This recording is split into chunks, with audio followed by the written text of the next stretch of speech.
सीमा एक गरीब घर से थी और वो एक ऐसी लड़की थी जो कि अपने घर का खर्चा चलाया करती। लेकिन सीमा के हाथों में एक कला बहुत अच्छी थी। सीमा को सिलाई बहुत अच्छी आती थी, इसीलिए आसपास के सभी लोग अपने कपड़े अक्सर सीमा से ही सिलवाते।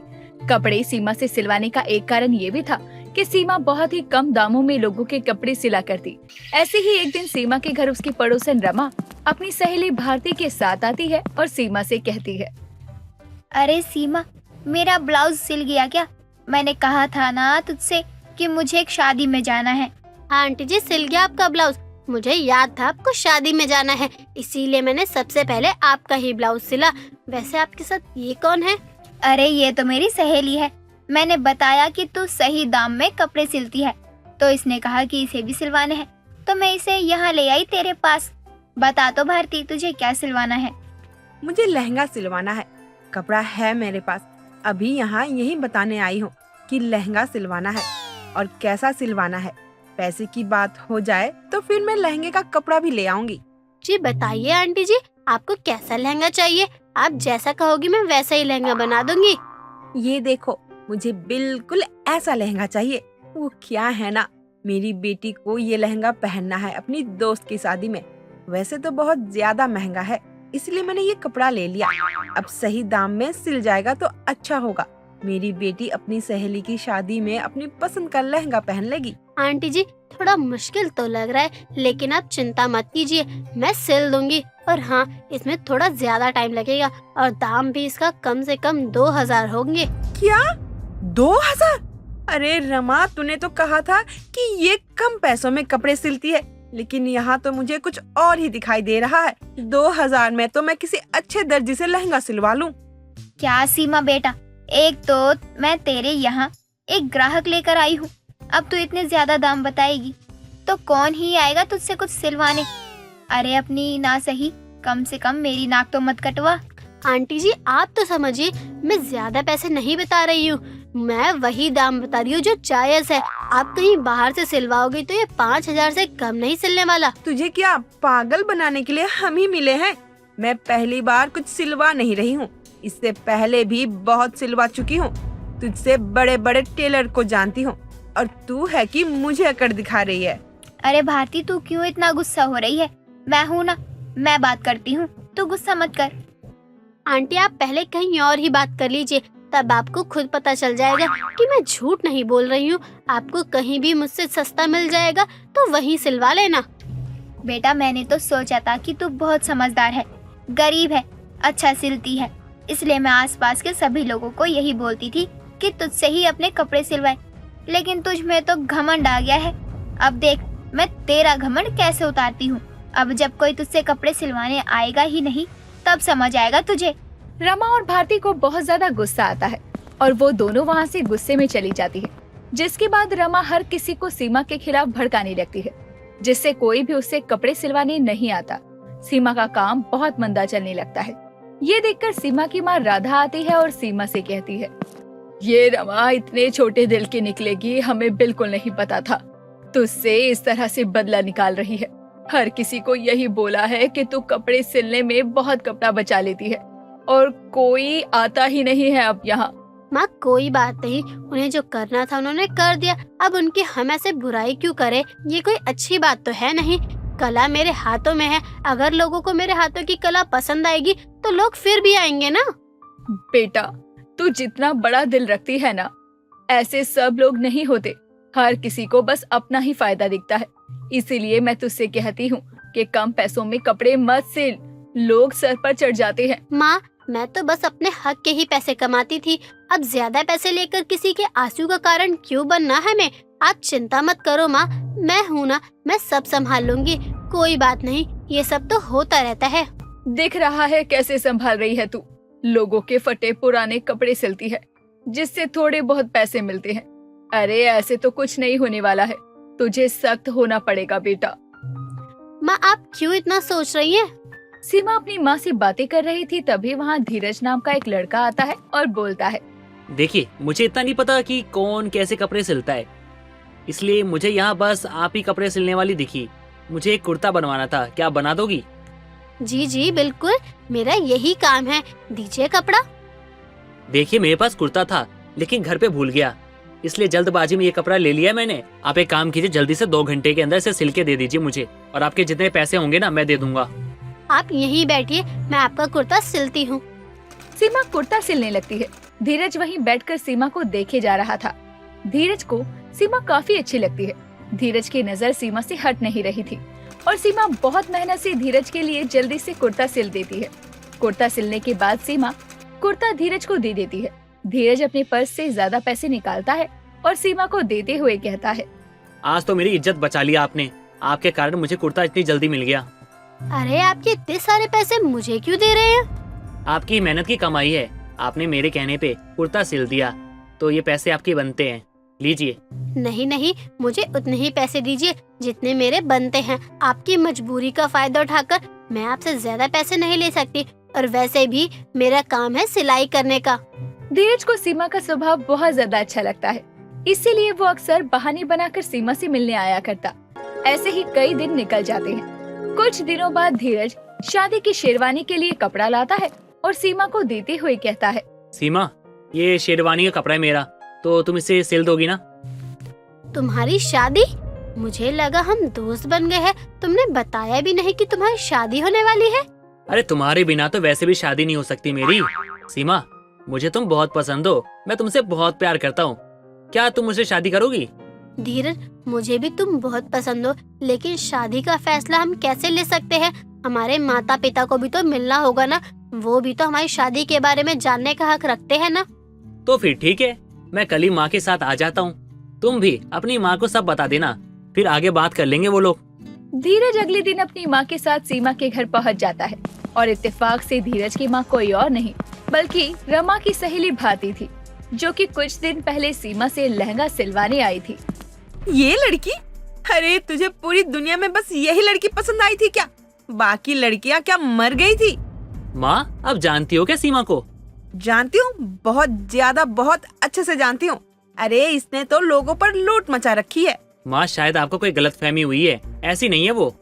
कैसी भी हो, लेकिन तेरी शादी इस लड़की से तो बिल्कुल नहीं हो सकती। तू सीधे घर चल। माँ अगर मेरी शादी आप सीमा से नहीं कराओगी ना तो मैं घर कभी नहीं जाऊंगा। आप भूल जाना कि कोई आपका बेटा भी है। लेकिन बेटा? माँ लेकिन वेकिन कुछ नहीं, आज आप मुझे बता दीजिए आपके लिए क्या जरूरी है। ठीक है, लेकिन दर्जी बहू का शादी का लहंगा ये लोग खुद लेकर आएंगे, वो भी हमारे जैसा महंगा लहंगा। शादी के समय नाक नहीं कटनी चाहिए हमारी। बस एक लहंगे की शर्त, सीमा खुद लेके आ जाएगी लहंगा सिल के। लोगों के कपड़े सिलने वाली का लहंगा कैसा होगा अब पूरी दुनिया को पता चलेगा, और तब जाकर धीरज को अक्ल आएगी। भारती शादी के लिए मान जाती है, लेकिन लहंगे की शर्त रखती है और शादी का लहंगा सीमा खुद बनाती है। शादी में सब लोग भारती की बहू के लहंगे की बहुत तारीफ करते हैं, जिसे सुनकर भारती को भी अच्छा लगता है और वो अपनी बहू को फिर कभी कुछ भी नहीं सुनाती। नैना की शादी हाल फिलहाल में ही हुई थी। नैना ने अपने ससुराल को काफी अच्छे से संभाल रखा था। ऐसे ही एक दिन नैना की नंद रीना नैना से बोलती है, भाभी आज ना मेरे कुछ दोस्त घर आने वाले हैं, तो आप थोड़ा खाने पीने का ध्यान दे लेना प्लीज। आप चिंता मत कीजिए ननद जी, मैं हूँ ना, मैं आपके दोस्तों के खाने पीने का सही से ध्यान रखूंगी। थैंक्स सो मच भाभी।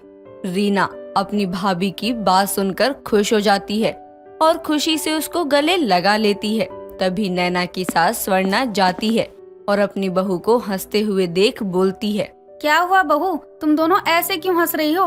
आखिर ऐसा क्या है जो तुम दोनों इस तरह से इतनी हंसी ठिठोली कर रही हो? माँ कुछ नहीं, मैं भाभी को ये बोलने आई थी कि शाम को ना मेरे कुछ दोस्त आ रहे हैं, तो उनके खाने पीने का ध्यान रखिए। तो इसमें इतना हंसने वाली क्या बात है? हंस हंस कर पूरे घर में शोर मचा रखा है, घर में शांति ही नहीं है। स्वर्णा अब गुस्से में चली जाती है और इस तरह शाम को रीना के कुछ दोस्त उसके घर में आते हैं, जिसके बाद वो पार्टी करने लगते हैं।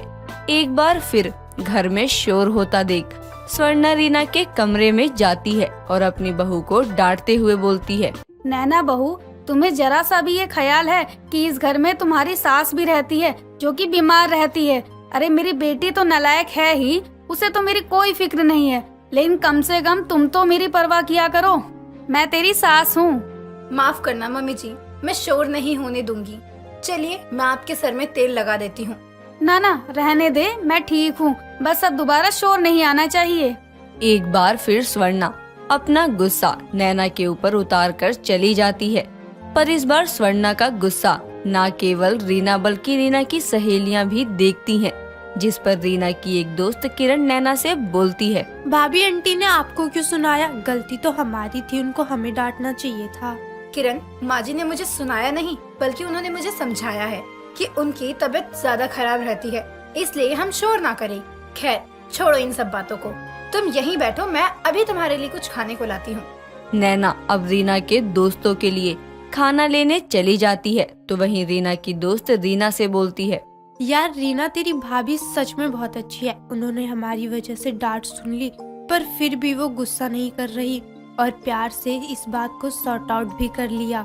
भाभी किसकी है? वैसे मेरी भाभी सच में बहुत अच्छी है। खैर भाभी को कभी न हंसने वाली सास मिली है, न जाने तेरी भाभी इसको कैसे हैंडल करेगी। मेरी भाभी बड़ी ही हंसमुख है, वो माँ को बहुत अच्छे से संभालती है। हाँ यार, वो तो आज मैंने देख ही लिया। सभी आपस में बात करने लगते हैं और थोड़ी देर में ही रीना के सभी दोस्त चले जाते हैं। समय गुजरता है पर स्वर्णा के बर्ताव में जरा भी बदलाव नहीं था। स्वर्णा अब पहले से भी ज्यादा चिड़चिड़ करने लगती है। ऐसे ही एक शाम नैना अपनी पड़ोसन से बात कर रही थी। ये देख स्वर्णा अपनी बहू से बोलती है, बहू, आज शाम की चाय मिलेगी या नहीं? हाँ माँ जी, मैं अभी बना कर ला देती हूँ। देखिए आंटी जी भी यहीं बैठी है, मैं उनके लिए भी चाय लेकर आती हूँ। तू किसी के लिए कुछ भी लेकर आ, मुझे फर्क नहीं पड़ता, पर मेरे लिए चाय लेकर आ। नैना अब कुछ नहीं बोलती और चाय बनाने चली जाती है तो वहीं अब स्वर्णा की पड़ोसन स्वर्णा से बोलती है, स्वर्णा बहन, मानना पड़ेगा, तू तो सही बहू लेकर आ गई। एक हमारी बहू को देख लो, हम अगर कुछ काम करने के लिए बोल दे तो उनका मुंह देखो कैसे बनता है। और एक तुम्हारी बहू, अरे तुम्हारी बहू बहुत अच्छे मिजाज की और हंसमुख भी है और सबका काम बड़े प्यार से करती है। अब बस भी करो बहन, मेरी बहू इतनी भी कुछ खास नहीं है, उसकी तारीफ करना बंद कर दो, नहीं तो वो औरों की तरह बदतमीज हो जाएगी। हाँ वो तो है, पर बहन बुरा न मानो तो एक बात बोलूं तुम्हें। हाँ बोलो। तुम कभी हंसती क्यों नहीं हो? मतलब बहू को रोज रोज तुम्हारी ये खड़ूस शक्ल देख के तो डर लगता होगा। बेचारी बहू को भी कभी ना हंसने वाली सास मिल गई। हाँ हाँ ठीक है, मेरी बहू को चाहे जैसी भी सास मिली है, तुम्हारी बहू की सास से तो अच्छी है। कम से कम तुम्हारी बहू की सास के जैसी मेरी हालत नहीं होती। दोनों पड़ोसन आपस में बात ही कर रही थी। तभी नैना चाय लेकर आ जाती है और अपनी सास और पड़ोसन को दे देती है, जिस पर स्वर्णा अपनी बहू से बोलती है, बहू, तेरी आंटी को तो तू बहुत पसंद आ गई और तेरी आंटी तेरी सास को बोलती है कि मेरी बहू को कभी ना हंसने वाली सास मिली है, साथ ही तुझे खड़ूस सास मिली है। क्या तू अपनी सास के बारे में ऐसा ही सोचती है? नहीं माँ जी, मैं ऐसा नहीं सोचती, बल्कि आंटी आपको पता है मुझे बहुत खुशी मिलती है कि मुझे मेरी सास ऐसी मिली है। मेरी सास बहुत अच्छी है, ये मुझे अपनी सारी चीजें बताती है और इनके बताने का जो अंदाज है ना, बस मैं उससे बहुत खुश हूँ। इतना बोलते ही नैना अपनी सास को गले लगा लेती है और बोलती है, मेरी सास इस वर्ल्ड की बेस्ट सास है। भगवान मेरी सास जैसी सास सबको दे। और क्या हुआ अगर मेरी सासू माँ हंसती नहीं है तो? उनके इस गुस्से वाले अंदाज में ही मुझे प्यार दिखता है। मेरी माँ बिल्कुल नारियल के जैसे है, बाहर से कठोर और अंदर से नर्म। हाँ बस भी कर, मुझे अब सर पर मत चढ़ा, मैं तेरे सर पर चढ़ने वाली नहीं हूँ, समझी? स्वर्णा अपनी बातें पूरी कर अपने कमरे में चली जाती है। ये देख पड़ोसन नैना से बोलती है, बहू सच बताना, क्या तू अपनी सास से खुश है? हाँ आंटी जी, मैं अपनी सास से बहुत खुश हूँ, क्योंकि मेरी सास का अंदाज ही अलग है। पर तेरी सास कभी ना हंसने वाली सास है, वो हर समय गुस्से में ही रहती है। मुझे तो तेरी सास का बर्ताव बिल्कुल भी अच्छा नहीं लगता, तभी तो मैं ज्यादा तेरी सास से बात नहीं करती। कभी कभी तेरे घर आ जाती हूँ क्योंकि मुझे तू अच्छी लगती है, बस इसलिए। आंटी जी, जरूरी नहीं कि ना हंसने वाला इंसान घमंडी और अकड़ू हो। क्या पता माँ जी के अंदर कोई दुख हो जो अब तक बाहर ना निकल पाया हो। अब पता नहीं बहू, ये सब मैं क्या ही जानूं, ये तो तुम्हारे घर का मामला है ना। खैर समय ज्यादा हो रहा है, मैं अपने घर चलती हूँ, फिर कभी मिलते हैं। नैना की पड़ोसन वहाँ से चली जाती है, पर जाने अनजाने में नैना के मुंह से निकली बात उसके दिमाग में घूमती रहती है और वो खुद से बोलती है, आखिर ऐसा क्या है जिससे माँ कभी हंस नहीं पाती? ऐसा कौन सा दुख है जो आज तक माँ ने अपने जहन में सभी से छुपा कर रखा है? जो भी है, इसका सच तो अब वरुण जी ही बताएंगे।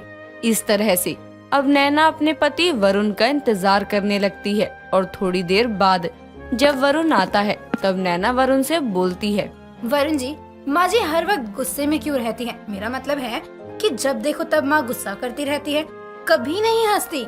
मेरी माँ पहले ऐसी नहीं थी। मेरी माँ ना बहुत खुश मिजाज थी, बिल्कुल तुम्हारी तरह। वो सभी का ख्याल रखती थी, उनको ना कभी किसी का बात का बुरा नहीं लगता था।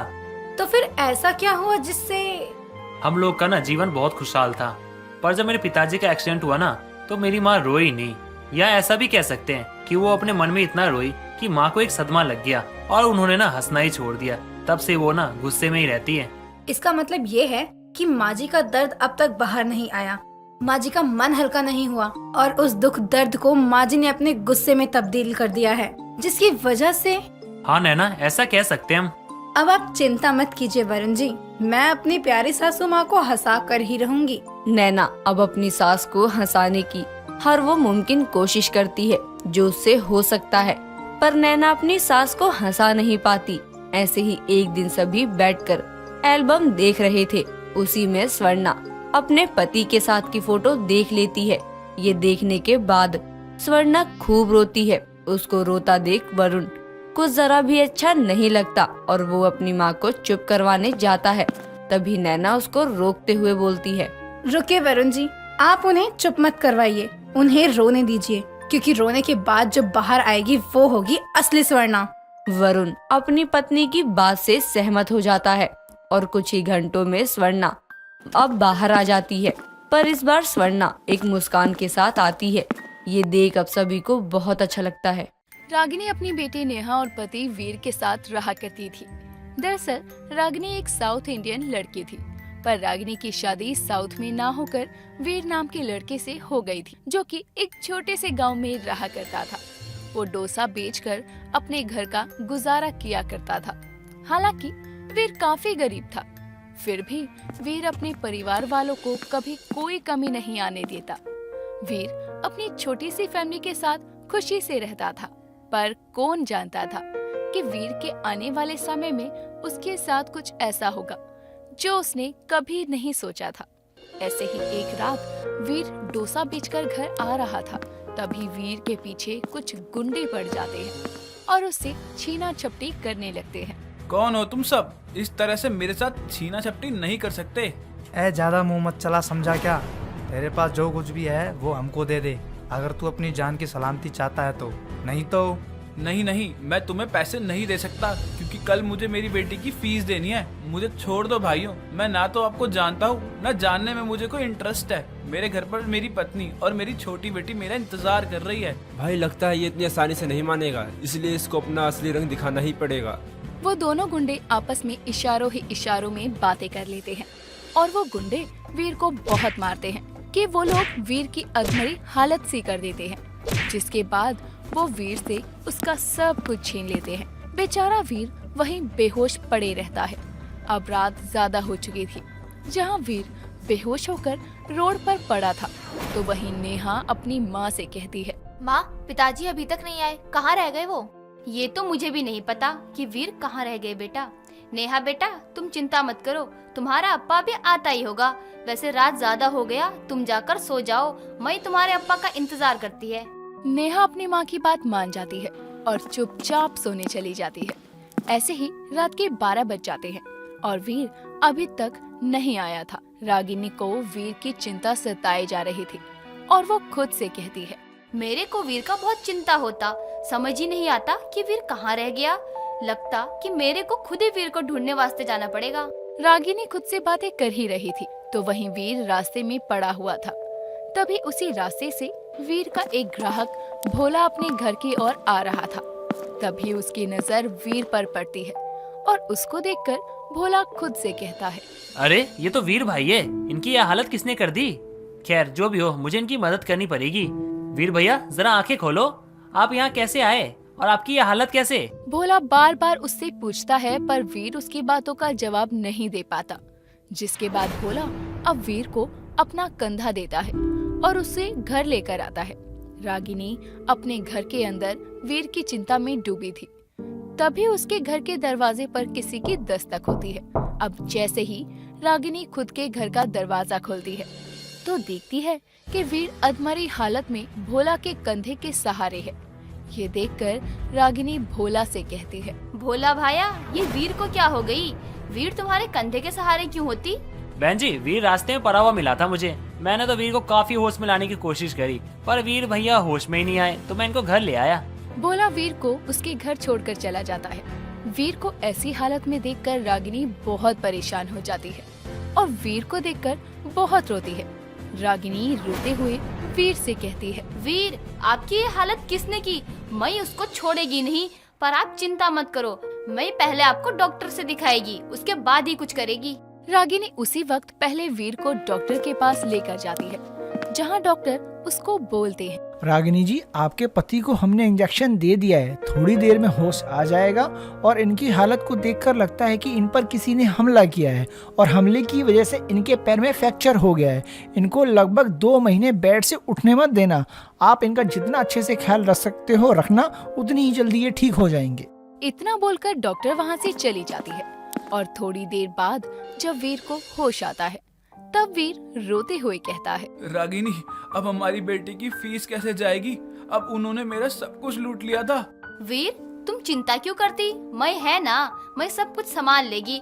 उससे पहले तुम मुझको बताती कि ये सब किसने की। वीर रागिनी की बात सुनकर रागिनी को सारी बात बताता है। कुछ देर में वो वीर को रिक्शे में बिठाकर घर ले आती है और अपने पति से कहती है, वीर, तुम चिंता नहीं करना, अब मैं डोसा बनाकर बेचेगी, तुम्हारी जगह मैं काम करेगी। पर रागिनी, ग्राहक बनाने में तो काफी समय लग सकता है और तुम तो जानती हो ना, मार्केट में जाकर अपने डोसे को बेचना कितना मुश्किल होता है।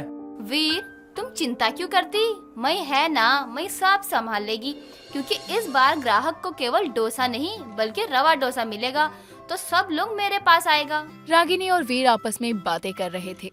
तभी नेहा वहाँ आती है और अपनी माँ और पिता की बातें सुनकर बोलती है, माँ, आप अकेली डोसा बेचने नहीं जाएंगी, बल्कि मैं भी आपके साथ जाऊंगी। नहीं बेटी, तुम मेरे साथ नहीं जा सकती।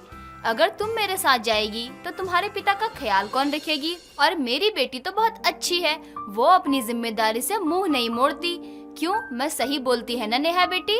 और अगर तुमको मेरे हाथों का रवा डोसा खाने को मांगती है तो तुम्हारे लिए रवा डोसा घर आकर बना देगी। पर माँ, मुझे भी आपके हाथों का रवा डोसा खाना है।